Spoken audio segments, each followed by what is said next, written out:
सहारा मरुस्थल, जिसे ग्रेट सहारा रेगिस्तान के नाम से भी जाना जाता है, अफ्रीका महाद्वीप में स्थित दुनिया का सबसे गर्म रेगिस्तान है। दुनिया का पहला सबसे बड़ा रेगिस्तान अंटार्कटिका, दूसरा आर्कटिक और तीसरा अफ्रीका का सहारा मरुस्थल है। सहारा में अल्जीरिया, चाड, मिस्र, लीबिया, माली, मोरिटानिया, नाइजर, पश्चिमी सहारा, सूडान और ट्यूनीशिया के बड़े हिस्से शामिल हैं। दुनिया का सबसे बड़ा रेगिस्तान सहारा रेगिस्तान अपने पूर्व में अटलांटिक महासागर से लगभग 3000 मील की दूरी पर नील नदी से लेकर लाल सागर तक फैला है। दक्षिण दिशा में सहारा रेगिस्तान मोरक्को के एटलस पर्वत और भूमध्य सागर से घिरा हुआ है।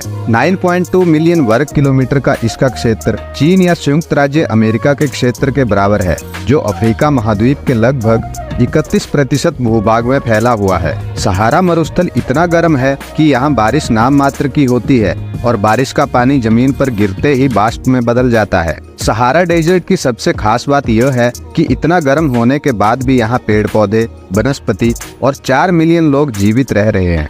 सन 2006 में सहारा मरुस्थल में उल्कापिंडों की खोज की गई थी। सहारा डेजर्ट के भीषण गर्म होने के बावजूद भी पर्यटक यहाँ घूमने के लिए आया करते हैं। सहारा रेगिस्तान के इतिहास के बारे में अमेरिका के टेक्सास विश्वविद्यालय के शोधकर्ताओं ने यह बताया है कि आज से लगभग 6000 साल पहले सहारा मरुस्थल बहुत ही हरी भरी भूमि हुआ करता था। पहले सहारा में भी बहुत बारिश होती थी, परंतु अचानक जलवायु परिवर्तन ने इस क्षेत्र को बहुत प्रभावित किया और सहारा एक मरुस्थल के रूप में बदल गया। सहारा मरुस्थल में हजारों साल पहले लोग रेगिस्तान के किनारे पर रहते थे, परंतु धीरे धीरे यहाँ की गर्मी के कारण लोगों ने अपने निवास स्थान को बदल लिया। सहारा मरुस्थल में डायनासोर के जीवाश्म भी पाए गए हैं। 1600 ईसा पूर्व पृथ्वी की धुरी में बदलाव हुए, जिसने अफ्रीका का मरुस्थलीकरण कर दिया। यहाँ 4000 ईसा पूर्व के कृषि के निशान भी पाए गए हैं। सहारा मरुस्थल का नाम अरबी भाषा से लिया गया है, जिसका अर्थ रेगिस्तान होता है। सहारा मरुस्थल का क्षेत्रफल भारत के क्षेत्रफल से लगभग 2 गुना है। सहारा डेजर्ट में दिन का तापमान 56 डिग्री सेल्सियस से ऊपर तो रात में बर्फ जमा देने वाला तापमान 0 से भी नीचे चला जाता है। सहारा मरुस्थल ने विश्व के 8% स्थल भाग को घेर रखा है। यह मरुस्थल कुल 11 देशों में फैला हुआ है। विश्व की सबसे लंबी नील नदी सहारा मरुस्थल के पूर्वी भाग से गुजरती है। 19 दिसंबर साल 2016 को सहारा में 37 साल बाद बर्फबारी हुई थी। सहारा रेगिस्तान में कई रेत के टीले 180 मीटर से अधिक ऊंचाई तक पहुंचते हैं। इस रेगिस्तान का उच्चतम बिंदु चाड में माउंट कोसी नामक विलुप्त ज्वालामुखी है, जिसकी ऊंचाई 3415 मीटर है। सहारा मरुस्थल में 12000 से भी अधिक ऊंटों का कारवां व्यापार के लिए उपयोग किया जाता है। यहाँ बोली जाने वाली सबसे आम भाषा अरबी है। सहारा मरुस्थल में कहीं कहीं कुएं, नदियाँ और झरने भी देखने को मिलते हैं। सहारा मरुस्थल में खारे पानी की झील भी पाई जाती है। इस रेगिस्तान का सबसे अनोखा रहस्य यहाँ बनी हुई नीली आंख है। ये अद्भुत कलाकृति इंसानी आंख की तरह देख नहीं पाती है, परंतु बिल्कुल इंसानी आंख के समान ही दिखाई देती है। इस आंख को अंतरिक्ष से स्पष्ट रूप से देखा जा सकता है। कई शोधकर्ताओं का मानना है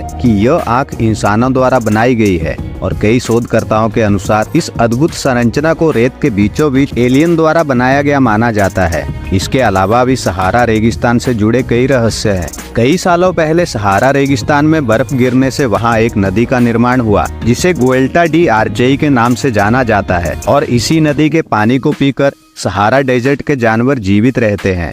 यह पानी कभी सूखता नहीं है, परंतु ऊंटों के मलमूत्र के कारण यह पानी अब काला पड़ गया है। सहारा मरुस्थल का 13 सितंबर 1922 को सबसे अधिक तापमान रिकॉर्ड किया गया है। इस दिन सहारा डेजर्ट का तापमान 136 डिग्री फ़ारेनहाइट तक पहुंच गया था। सहारा डेजर्ट में भी लोग रहना पसंद करते हैं। सहारा मरुस्थल के तुआरेग लोग, जो कि नाइजीरियाई, Mali, Burkina Faso, Algeria, Libya, Morocco और ट्यूनीशिया जैसे अफ्रीकी देशों के निवासी हैं। तुआरेग लोग कबीलों के रूप में परिवार बनाकर सहारा डेजर्ट में रहते हैं। तुआरेग लोग इस्लामी धर्म के होते हैं, जिनकी अपनी अलग संस्कृति और भाषा होती है। ये लोग महिलाओं को बहुत ऊंचा दर्जा देते हैं। यहाँ के लोग तावीज, गहने और सामान बनाने की कला में निपुण होते हैं। सहारा मरुस्थल में जानवर भी पाए जाते हैं। सहारा में पक्षियों की भी बहुत अधिक प्रजातियां शामिल हैं।